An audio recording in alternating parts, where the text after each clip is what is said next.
we get a motion to come out of the executive session? Second. All in favor? Aye. Opposed? Motion carried. We come out of executive session and where there were no decisions made. President Linger, I'd like to make a motion.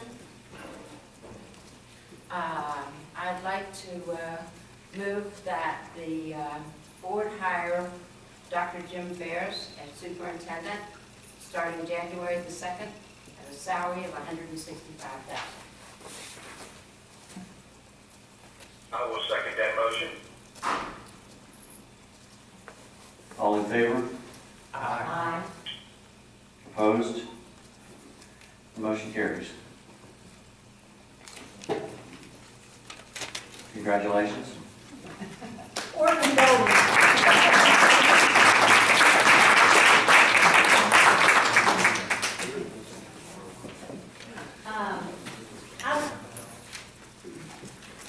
I would just like to take this opportunity to thank both of our candidates, and Kathy, you're behind the podium and I can't see you. We had two very strong candidates that brought a wealth of experience and vision to their interview.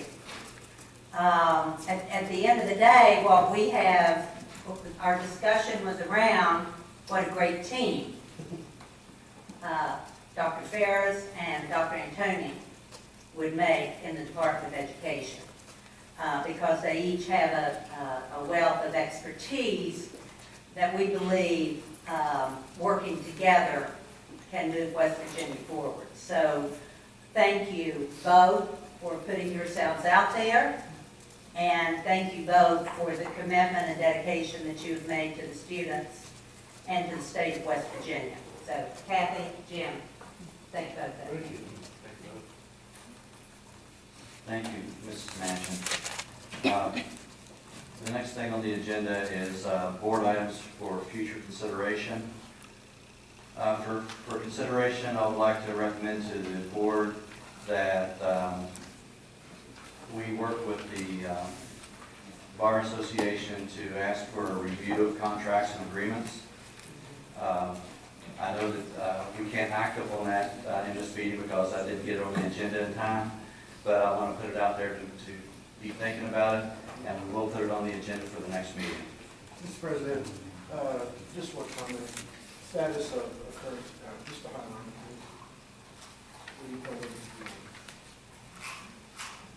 Mr. Howland is currently the superintendent, and he'll continue serving in that role until January 2nd. Thank you. Thank you.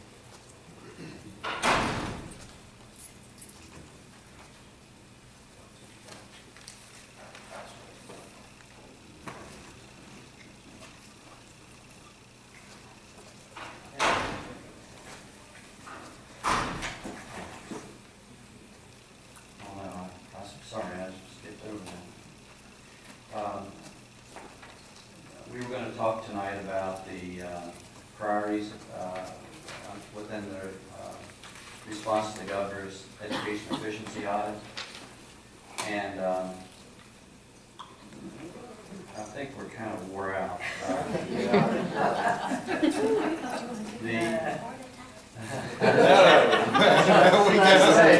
That was the last thing. They won't let me live it down, but I get another heart attack. I don't know what he was. No.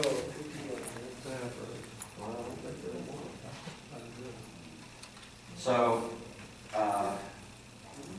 what we'll do is, what we're going to be talking about is really prioritizing the top priority. And the first section of our audit response really is our top priority list, but it's really too big of a list to bite off at one time. So, we need to sort of prioritize among the top priorities. And Donna, do we have a We have a handout. we have a handout that has an outline. Yeah, so why don't we just hand that out, and we'll take this up at the next meeting. And I think we have time to get this, before we get into the legislative session. We don't have to do it tonight. doubt we could have digested all this today, much less tomorrow. Yeah. Of course, unless there's a special session, this year's session is delayed until February. Thank you. It's the first year of the governor's term. Right.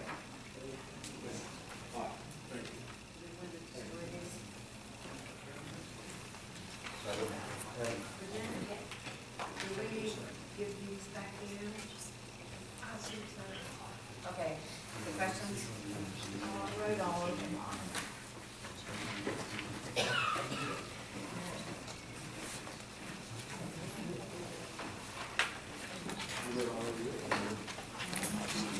Okay, then on item 20, No, discussion regarding the pending legal matters, that is still pending.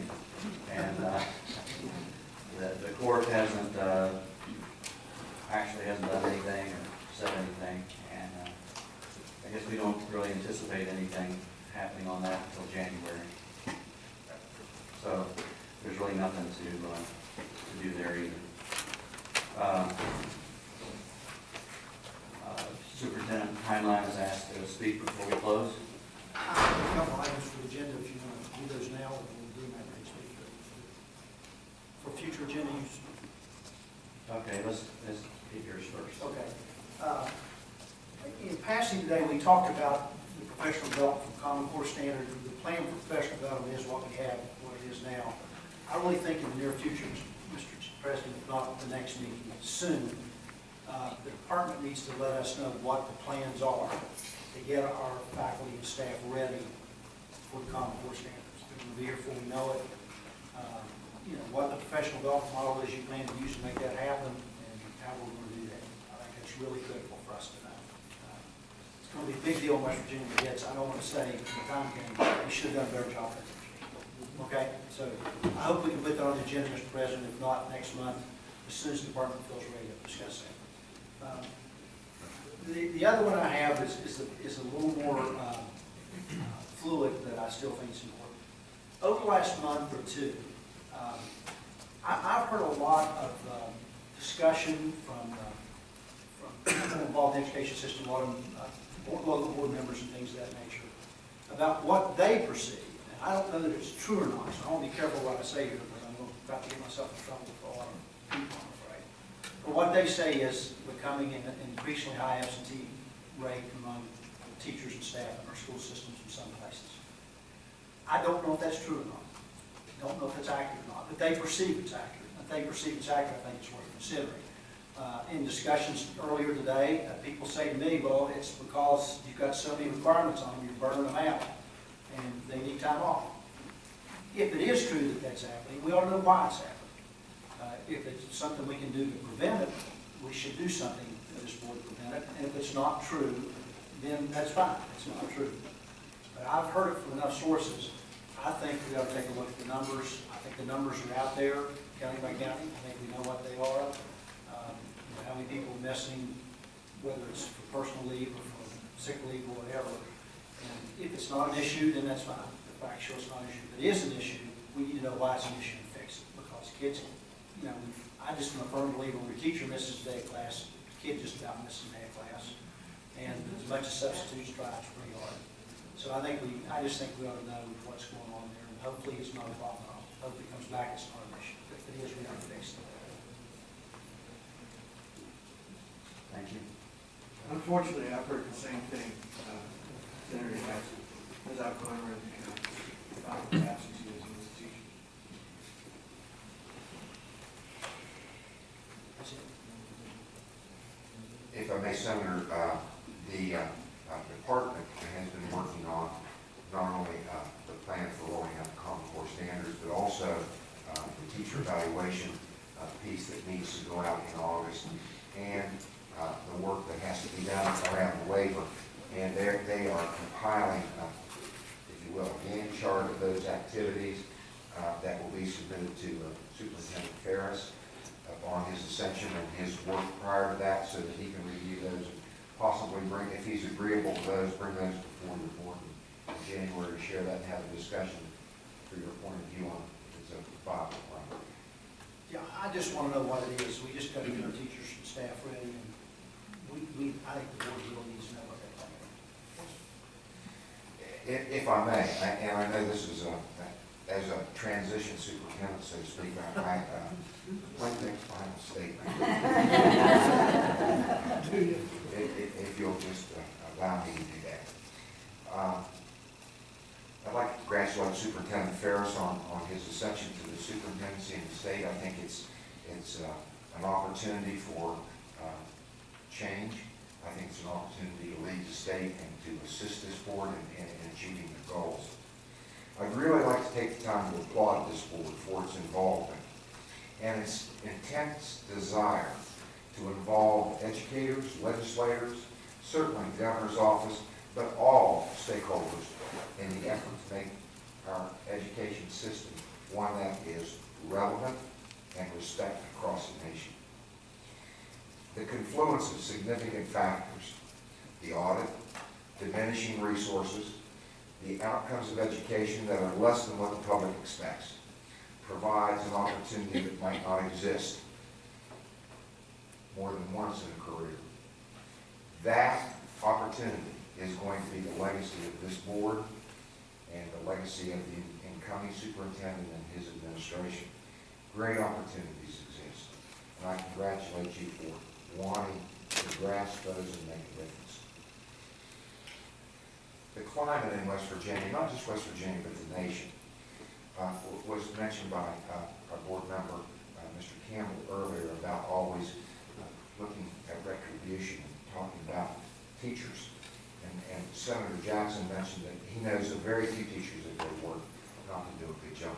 And I would concur that the climate of blame that's manifested in our society from all quarters regarding education must stop. Educators need help. They need it from all quarters, not derision. Words of support garner more desire and commitment than those of criticism. I've been pleased to have the opportunity to serve you, to serve the Department of Education and the students in West Virginia, and I hope I have that opportunity to continue. Thank you. Thank you.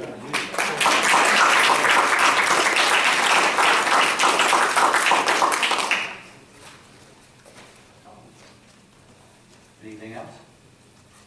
You get a motion to adjourn? I move that we adjourn. All in favor?